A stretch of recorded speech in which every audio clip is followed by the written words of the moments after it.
اس کی ترتیب ذہن میں رکھیے گا، جب انسان مرتا ہے اس کے مال میں سب سے پہلے دیکھنا اس کے اوپر قرض ہے کہ نہیں۔ اگر اس کے اوپر قرض ہے تو وہ قرض پہلے ادا کرنا ہے، اس کے بعد قرض کے بعد دیکھنا ہے اس کے اوپر اس نے کوئی وصیت کی ہے۔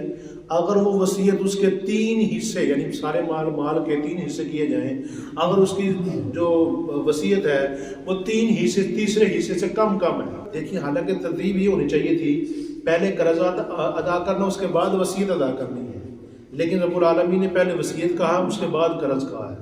وجہ کیا ہے اس کی؟ اما بعد فاعوذ باللہ من الشیطان الرجیم بسم اللہ الرحمن الرحیم یوصیکم اللہ، وصیت کرتا ہے تم کو اللہ تعالیٰ فی اولادکم، تمہاری اولاد کے بارے میں، للذکر مثل حظ الانثیین، مذکر کے لیے 2 عورتوں کے برابر حصہ ہے۔ فإن کن نساء، 2 سے اوپر عورتیں ہوں، فلہن ثلثا ما ترک، بس ان کے لیے جو کچھ چھوڑ کے جائے اس کا 2/3 ہے۔ وإن كانت واحدة، اور اگر وہ عورت اکیلی ہو تو فلہا النصف، اس کے لیے نصف ہوگا یعنی آدھا ہوگا۔ وَلِأَبَوَيْهِ، اور ماں باپ کے لیے، لِكُلِّ وَاحِدٍ مِّنْهُمَا السُّدُسُ، ان دونوں میں سے ہر ایک کے لیے سدس ہوگا، مما ترک ان کان لہ ولد، وہ جو چھوڑ کے جائے اگر اس کی اولاد ہو۔ فإن لم يكن له ولد، پس اگر اس کی اولاد نہ ہو، وورثہ ابواه، تو وارث اس کا باپ ہوگا، فلأمه الثلث، اور اس کی ماں کو سدس ملے گا۔ فإن كان له إخوة، پس اگر اس کے بھائی بھی ہوں تو فلأمه السدس، ماں کو سدس ملے گا۔ من بعد وصیت، وصیت کے بعد، یوصی بہا او دین، جو اس نے وصیت کی ہے، او دین یا قرضہ، آباؤکم و ابناؤکم، وہ تمہارے باپ ہیں تمہارے بیٹے ہیں، لا تدرون ایہم اقرب لکم نفعا، نہیں جانتے وہ کون زیادہ قریب ہے نفع کے اعتبار سے۔ فریضۃ من اللہ، یہ اللہ کی طرف سے فرض ہے، اللہ کی طرف سے مقرر کردہ احکامات ہیں۔ ان اللہ کان علیما حکیما، بے شک اللہ تعالیٰ ہے علیما جاننے والا، حکیما حکمتوں والا۔ صدق اللہ مولانا العظیم۔ اللهم صل على محمد وعلى آل محمد كما صليت على إبراهيم وعلى آل إبراهيم إنك حميد مجيد۔ اللهم بارك على محمد وعلى آل محمد كما باركت على إبراهيم وعلى آل إبراهيم إنك حميد مجيد۔ یوصیکم اللہ، اللہ تعالیٰ تمہیں وصیت کرتا ہے، فی اولادکم، تمہاری اولاد کے بارے میں۔ جب تم دنیا سے جاؤ تو تمہاری اولاد کو کتنا حصہ ملنا چاہیے، تمہارے ترکے کا، تمہاری وراثت کا کیا ان کو ملنا چاہیے، تو یہ رب العالمین نے آگے ذکر کیا ہے۔ للذکر مثل حظ الانثیین، مذکر کے لیے 2 عورتوں کے حصوں کے برابر ہے، یعنی مثال کے طور پہ 2 عورتیں اور ایک طرف ایک لڑکا ہو تو لڑکے کا اور 2 عورتوں کا حصہ بالکل برابر ہے۔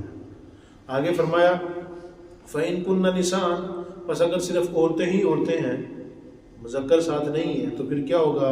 فَوْقَ اثْنَتَيْنِ، سارے مال کے 3 حصے کر کے 2/3 حصے عورتوں کو دیے جائیں گے۔ فَلَهُنَّ ثُلُثَا مَا تَرَكَ، جو چھوڑ کے جائے گا اس کے 2/3 ہیں، مطلب اس کا 3 حصے کر کے پورے مال کے 3 حصے کیے، 1 اور 2، 2 حصے کو ایک عورت کو دے دی، 1 حصہ پیچھے بچ گیا۔ آگے وَإِنْ كَانَتْ وَاحِدَةً، اگر عورت ایک ہی ہے تو پھر مال کے 2 حصے کیے جائیں گے، سارے کے سارے مال کے 1 حصہ عورت کا ہوگا، باقی ورثاء ہیں ان کو دیا جائے گا، یعنی اس کے مرنے والے کے بھائی ہیں، چچے تائے وغیرہ، ان کو پھر یہ مل جائے گا۔ وَلِأَبَوَيْهِ، اور اس کے ماں باپ کو، جو مرنے والا اس کے ماں باپ کو، لِكُلِّ وَاحِدٍ مِّنْهُمَا السُّدُسُ، ان میں سے ہر ایک کے لیے سدس یعنی 6ٹھا حصہ ہوگا، سارے مال کے 6 حصے کر کے ماں کو بھی 6ٹھا حصہ اور باپ کو بھی 6ٹھا حصہ، مما ترکا، جو چھوڑ کے جاتا ہے انسان۔ ان کان لہ ولد، اگر اس کی اولاد ہے، اگر اس کی اولاد ہے تو پھر ماں باپ کو کیا ملے گا؟ 6ٹھا حصہ، ماں کو بھی 6ٹھا، باپ کو بھی 6ٹھا۔ فَإِن لَمْ يَكُن لَهُ وَلَدٌ، اگر مرنے والے کی اولاد نہیں ہے تو پھر وَوَارِثَهُ أَبَوَاهُ، تو اس کا وارث جو اس کا باپ ہوگا، لیکن فَلِأُمِّهِ الثُّلُثُ، اس کی ماں کو 3 حصہ ملے گا۔ तीसरा हिस्सा मिलेगा, बाकी सारे का सारा किसका हो जाएगा? बाप का हो जाएगा। फ़इन कान लहू इख़्वतुन, बस अगर मरने वाले का भाई है तो फ़लिउम्मिहि सुदुस, फिर माँ को छठा हिस्सा मिलेगा। मिन बादी वसीयतिन, वसीयत पूरी कर देने के बाद। अब यहाँ पे बार बार ये बातें आएंगी कि वसीयत पूरी करने के बाद, कर्ज अदा करने के बाद। इसकी तरतीब ज़हन में रखिएगा, जब इंसान मरता है उसके माल में सबसे पहले देखना उसके ऊपर कर्ज है कि नहीं। अगर उसके ऊपर कर्ज है तो वो कर्ज पहले अदा करना है। उसके बाद कर्ज के बाद देखना है उसके ऊपर उसने कोई वसीयत की है।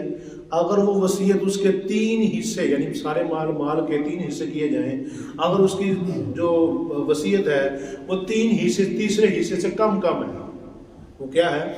सारे माल के 3 हिस्से किए जाएं, तीसरे हिस्से से क्या है? उसकी वसीयत कम है, यानी उसके सारे माल के 3 हिस्से करके तीसरे हिस्से से बराबर है या से कम है, फिर तो उसकी वसीयत के ऊपर अमल किया जाएगा। और अगर उसकी जो ना वो वसीयत तीसरे हिस्से से ज़्यादा है तो फिर उसकी वसीयत को पूरा करने में वरसा का इख्तियार होगा, चाहे पूरी करें चाहे ना करें।